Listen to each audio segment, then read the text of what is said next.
오늘 함께 읽은 말씀에서는 바울이 갈라디아서를 결론 지으면서 할례 논쟁의 핵심이 무엇인가를 말해주고 있습니다. 이 핵심은 바로 예수 그리스도를 믿을 때 할례가 옳으냐 그르냐를 넘어서 근본적인 문제, 서로 간의 동기가 무엇인가를 밝히는 일입니다. 이 근본적인 문제는 한마디로 십자가를 자랑함인가 육체를 자랑함인가 하는 내면적 동기에 걸려 있습니다. 이 둘 사이는 너무나도 달라서 인생의 향방을 결정하고 한 개인의 인격을 바꾸며 영생의 문제까지도 결정짓습니다. 모든 사람은, 특히나 교회 안에 있는 모든 신자들은 십자가를 자랑함과 자기 자신을 자랑함 사이에 서 있습니다. 참된 그리스도인이 자신의 구원에 있어서 오직 십자가만을 자랑하는 자리에 서 있다면, 불신자들은 철저히 자기 자신을 자랑하는 데 혈안이 되어 있다고 말할 수 있습니다. 여기서 할례파들은 이 중간에 서서 십자가도 자랑하고 세속적 자랑도 포기하지 않으려 하는 자들이라 할 수 있습니다. 그들은 예수 그리스도를 믿되 먼저 몇 가지 율법적 의식들을 지켜 유대인이 되어야 한다고 말하였습니다. 그 첫 관문이 할례이기 때문에 할례파라고 부르는 것입니다. 그러나 바울이 볼 때 결과적으로 십자가와 세상을 동시에 포기하지 않으려 하는 자들은 중간지대에 있는 자들이 아니라 결국 세상에 속한 자들이었습니다. 하나님 나라와 세상 나라 사이에 존재하는 연옥과 같은 중간지대는 없습니다. 믿는 자와 믿지 않는 자, 믿을 것 같은 자가 존재하는 것이 아니라 오로지 신자와 불신자만이 있을 따름입니다. 자기를 부인하고 십자가만을 자랑하는 무리와 십자가를 자랑하는 척하지만 결국 속에 있는 것은 세속의 영광인 자들이 있는 것입니다. 할례파들은 결국 추구하는 것이 이 세상에서의 안위와 교세에 대한 자랑뿐이었습니다. 그들이 온갖 교리적인 이유를 대가면서 갈라디아 교인들을 유혹할 때에도 그들의 마음속에 있는 것은 진리에 대한 사랑이 아니라 갈라디아서 4장 17절에 이른 것처럼 사람들을 이간시켜서 자기들에 대하여 열심내게 하는 것뿐이었습니다. 교회는 진리의 사랑을 받은 자들이 진리의 감화를 받아 그 진리만을 순수하게 자랑하는 곳이 되어야 합니다. 이러한 자랑을 바로 전도라 부르는 것입니다. 도를 전해야 전도입니다. 그런데 교회가 도를 전하지 않고 자꾸만 사람을 전하고 교세를 전하고 건축물을 전하는 정도의 수준이라면 이는 본래 순수한 복음에서 떨어져 타락한 것입니다. 전도는 우리 교회는 이만큼 괜찮다는 것을 전하는 것이 아닙니다. 천지를 창조하신 하나님과 공의와 심판과 예수 그리스도의 십자가의 은혜를 전하는 것이 바로 복음 전도입니다. 그러나 이 복음은 너무나도 거칠어서 사람들을 별로 매료시키지 못합니다. 하나님이 계시다는 것을 전하기는 상대적으로 쉽습니다. 물론 하나님이 어디 계시냐, 눈으로 보았냐는 사람들의 핍박을 견뎌야 할 수도 있습니다. 그러나 죄와 의와 심판을 전하는 것보다 어렵지는 않을 것입니다. 십자가와 예수 그리스도를 전하는 것은 더욱더 큰 난관입니다. 납득을 시키기가 어렵기 때문입니다. 이러한 이유로 불신자들을 상대로 복음을 전하다 보면 온전한 복음을 전하는 것이 결코 쉬운 일이 아니라는 사실을 깨닫게 됩니다. 그래서 사람들이 쉬운 길을 택합니다. 신자나 불신자나 모두가 공감하고 납득할 만한 이유로 사람들을 초청합니다. 하나님이 계십니다. 하나님이 여러분을 사랑하십니다. 하나님은 여러분에게 아무것도 요구하지 않으십니다. 하나님은 단지 여러분이 행복하기만을 바라십니다. 예수님을 믿으면 인생의 모든 고민이 해결됩니다. 덤으로 천국에 갈 수도 있을 것입니다. 이런 식의 복음 전도는 누구의 마음도 불편하게 하지 않습니다. 다만 진리를 아는 신실한 그리스도인들의 마음만 불편하게 할 따름입니다. 물론 처음부터 사람들의 심기를 건드려서 괜히 전도의 장애물을 만들 필요는 없습니다. 우리는 교회 안에서나 밖에서나 온유함과 친절함으로 부드럽게 사람들을 대해야 합니다. 그러나 우리가 하나님께 대하여 바른 지식을 가지고 있지 않으면 구원받는 데 있어서 아무런 의미가 없다는 사실을 꼭 기억해야 합니다. 그런데 진리는 사람들의 죄된 본성과 반대되는 말을 하기 때문에 반드시 세상의 반대에 부딪힙니다. 예수님은 바로 그 점 때문에 십자가에 달려 돌아가셨습니다. 성경을 읽어보면 하나님이 얼마나 우리에게 많은 요구를 하시는지 모릅니다. 예수 그리스도를 믿고 따르는 데에는 사실 엄청난 대가가 따릅니다. 민족 독립이라는 신념을 가진 수많은 독립투사들이 목숨이라는 대가를 내걸어야 했던 것처럼 우리 주님을 따를 때에도 예수님은 결국 제자들의 목숨까지도 요구했다는 사실을 기억해야 합니다. 믿는다는 것은 따른다 하는 것도 포함하는 말입니다. 내가 잘 되는 것을 믿는 것이 아닙니다. 내가 잘 되기 위해서 믿는다 하는 것은 세속 종교에서나 그렇게 하는 것입니다. 우리가 예수님을 믿는다고 할 때에는 자기를 부인하고 자기 십자가를 지고 나를 따르지 않는 자는 내게 합당하지 않다 하는 예수님의 말씀도 함께 믿어야 합니다. 그렇다면 자기를 부인하지도 않고 여전히 세속의 영광을 추구하며 우리 스스로를 자랑하고 십자가를 지고 때로는 목숨까지도 언제든지 그런 사람은 십자가를 지고 때로는 목숨까지도 언제든지 내놓을 수 있을 만큼 주님을 따르지 않는 사람, 그런 사람은 믿는 사람이 아닙니다. 우리는 이런 무거운 말씀까지도 언제든지 정직하게 이야기할 수 있는 그리스도인들이 되어야 합니다. 이런 관점을 가지고 오늘 읽은 말씀을 함께 보시겠습니다. 갈라디아서 6장 11절에서 바울은 내 손으로 너희에게 이렇게 큰 글자로 쓴 것을 보라고 하면서 자신의 애가 타는 감정을 드러냅니다. 아마 바울의 글씨가 나빴기 때문에 이전까지는 대피를 시키고 여기서부터 이 편지가 내 편지다 하는 것을 보여주기 위해 친필로 썼을 것입니다. 여기서는 내가 직접 결론부를 써가면서 너희에게 내 마음이 얼마나 안타까운지를 전하고 싶다 하는 의미도 함께 들어있습니다. 내가 하는 말을 이 크고 굵은 글씨처럼 잘 새겨 들어보라는 말씀입니다.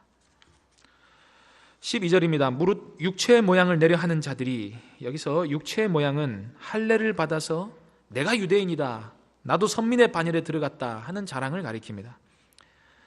그들이 너희로 억지로 할례를 받게 함은 그들이 그리스도의 십자가로 말미암아 박해를 면하려 하는 것뿐이다. 여기서 바울은 할례파들이 할례를 전하는 첫 번째 동기를 말씀해 줍니다. 바로 박해를 면하려 한다는 것입니다. 사도행전을 보면 바울이 이방인 세계에 가서 복음을 전할 때에 바울을 박해한 사람들은 다른 나라 사람들도 아니고 정부도 아니고 동족 유대인들이었습니다. 유대인들은 거리에서 용역들을 구해다 쓰면서까지 바울을 따라다니면서 핍박하였습니다. 유대인들이 바울을 박해한 이유는 바울이 전한 십자가의 복음이 너무나도 급진적이었기 때문입니다. 바울은 민족과 민족의 경계를 허물고 인종 간의 경계도 허물고 계층 간의 경계도 허물고 오직 예수 그리스도의 십자가를 믿는 자는 그 어떤 다른 절차를 밟지 않고도 약속하신 성령을 받을 수 있다고 전하였습니다.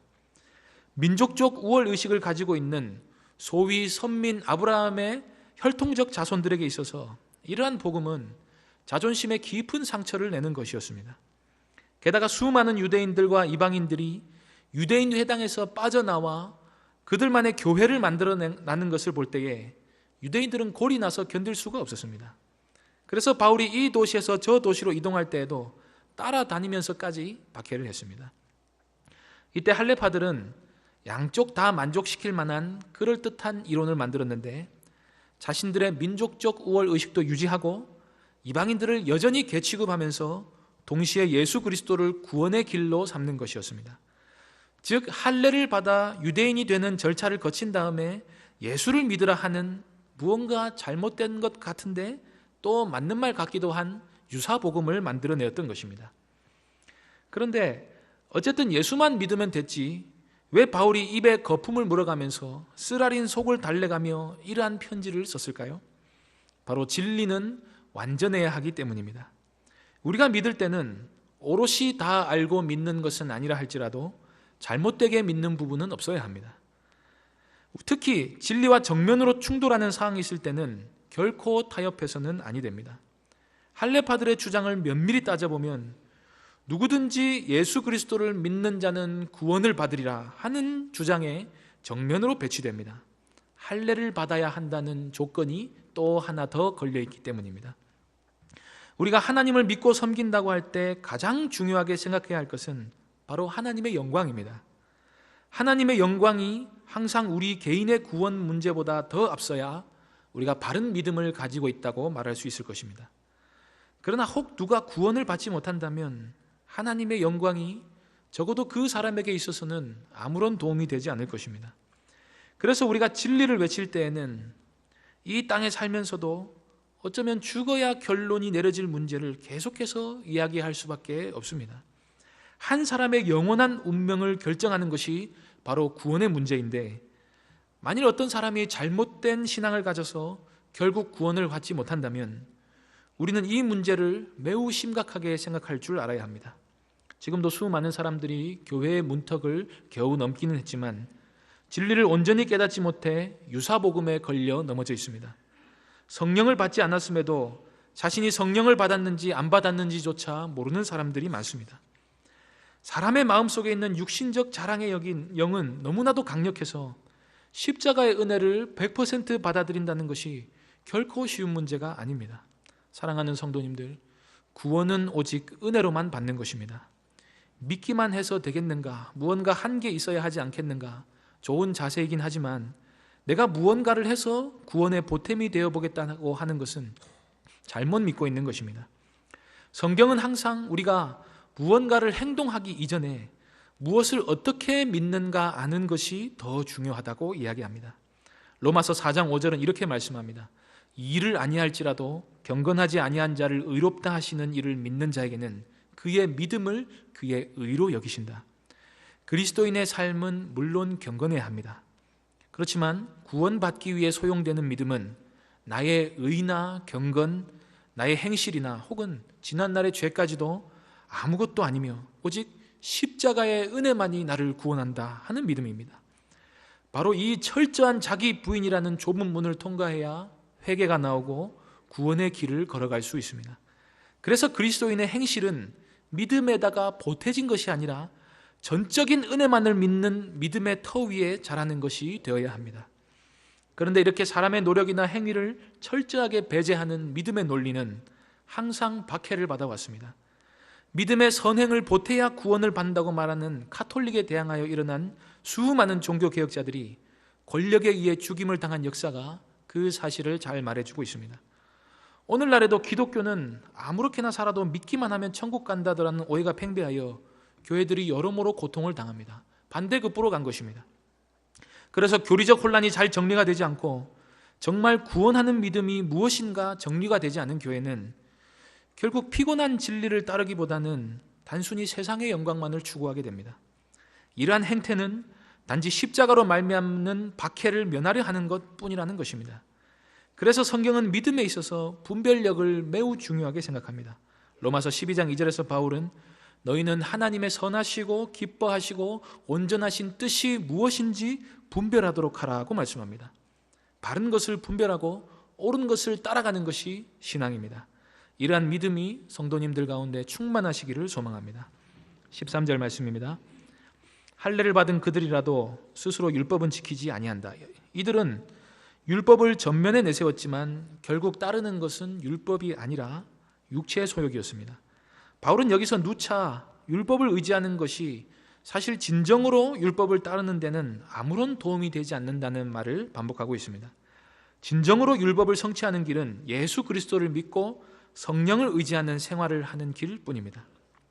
계속해서 그들이 너희에게 할례를 받게 하려 하는 것은 그들이 너희의 육체로 자랑하려 함이라. 바울은 여기서 할례파들의 두 번째 동기를 말해주는데 바로 교세를 자랑하려 한다는 것입니다.